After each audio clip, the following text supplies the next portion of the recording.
All right, that's the last public comment I had. Members with the comments noted, could we get a motion on the 39 consent items? Okay, Mr. Johnson moves, Mr. Fiorini seconds on the consent items. Yeah, and I have a question. Are Yes, there sir. any adjustments that have been recommended in the regulations that will affect changes in the Delta plan that should be incorporated in this motion? Yes. And it's currently in the draft motion at the beginning of the staff report that we would make conforming changes. So if we recommend if we approve staff's recommendation, we're including the adjustments that have been recommended to the regulations? Yes, they'd be right in the policies and associated narrative in the Delta Mr. Ray? plan. No, said it. No. Mr. Stevens, did you have a comment? I just wanted to clarify what we're doing with the consent items. For instance, number 18, where you had an issue and Mr. Fiorini had an issue. Well, the motion was to approve the staff recommendations. The staff's going to take into consideration Mr. Natoli's points, my points, but I don't think we determined it. They were more in the nature of clarification, Mr. Natoli's points, and suggestions for possible amplification. My impression, though, was that at least two members of the council were not supportive of the recommendation we were making regarding the response to the El Dorado. Well, you didn't. If you were making a recommendation to El Dorado, that is going to say, well, whether it is because of catastrophic failure in the Delta or other operational problems. For example, if there's a drought caused, a multi-year drought that leads to mandatory water rationing and planning for what you do in the event that would happen, those are the kinds of planning. I mean, that's exactly what a planning activity is all about. You anticipate contingencies.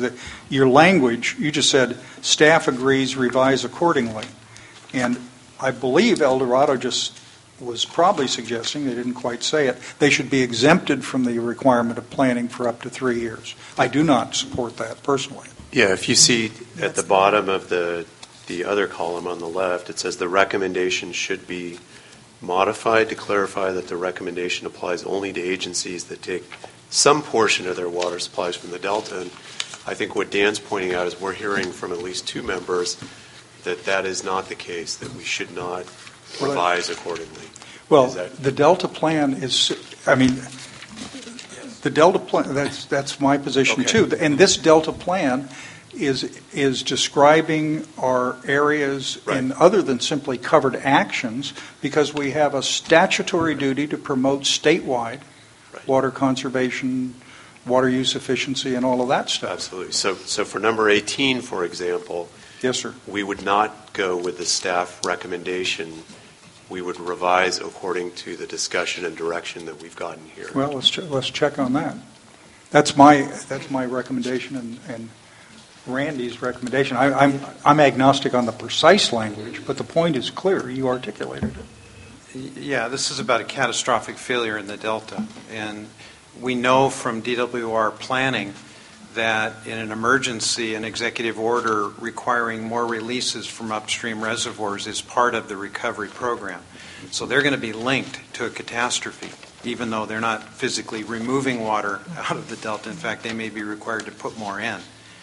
So I think there needs to be a general awareness of the seriousness of an impact of a catastrophic failure to all agencies, and there should be some planning occurring. So I feel pretty strongly that element needs to be left in. Let's see if there's we see that, as I understand it, the staff, I now Mr. Stevens pointed out, staff was going to say, unless they took a portion of their water supplies from the Delta, they would not be covered by the planning requirement. I do not support that either.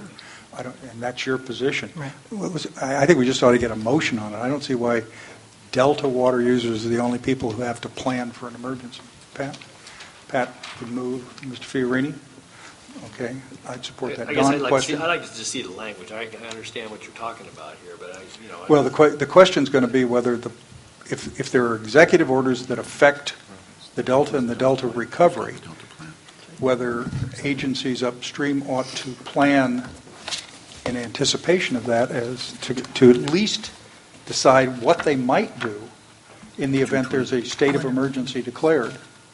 And as Randy points out, the patterns of releases are changed. They won't like it. Let's stipulate that. I understand that, but Mine's 23. So- I was just going to suggest, so maybe the motion is to not accept the staff recommendation, but that staff should go back.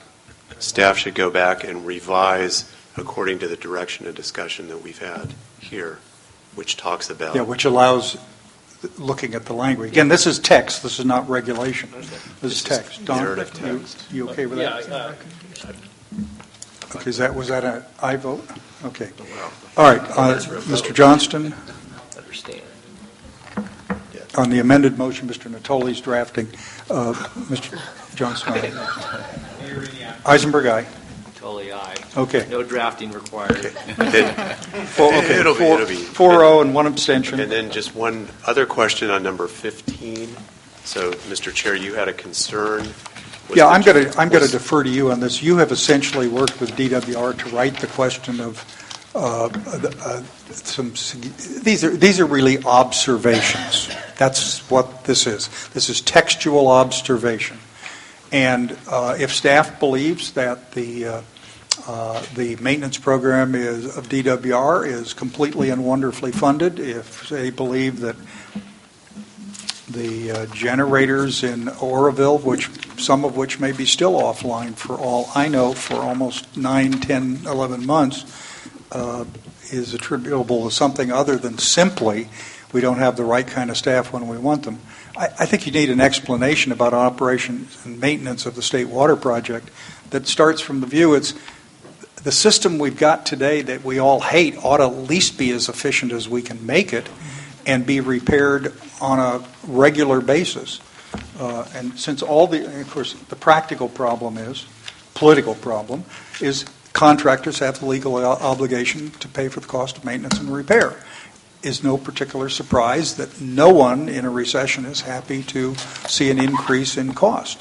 But this is a system where the one thing we can do is maintain what we got until, the alleged solution of a BDCP or anything else, which will come 15 years from now, if a miracle happens, comes into play. We can talk to DWR about it. Yeah. That reflects that additional point of view. So with those two items in mind, the council agrees with the rest of the consent calendar, and then we can dispose of that. So let's go back. With the exception of the discussion or actions taken on the two items indicated, unless there's an objection, you should reflect the 4-0 vote with one abstention as on the uncommented sections of the consent list, approving it, and with regard to the two notations on planning for disasters, which appear in item 18,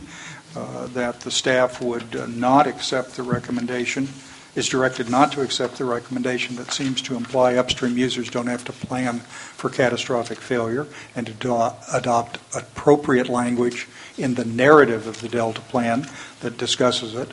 And the same thing would occur on number 15, that is, proceed with the changes here, but expand as appropriate to deal with operations and maintenance and efficiencies in the State Water Project. Is that good enough? Perfect. Okay. And you've got your vote, right? Yeah. Okay. All right. Now, anything else that we have missed? No. Okay. Thank you. I'll go with that. Thank you, Dan and Cindy and everybody else for doing this. And the only thing I have to say is I apologize that it's only going to be in May before you have to do this again and prepare for it, but it's a culmination of a long process, and I appreciate it a lot. Okay, last two items, please.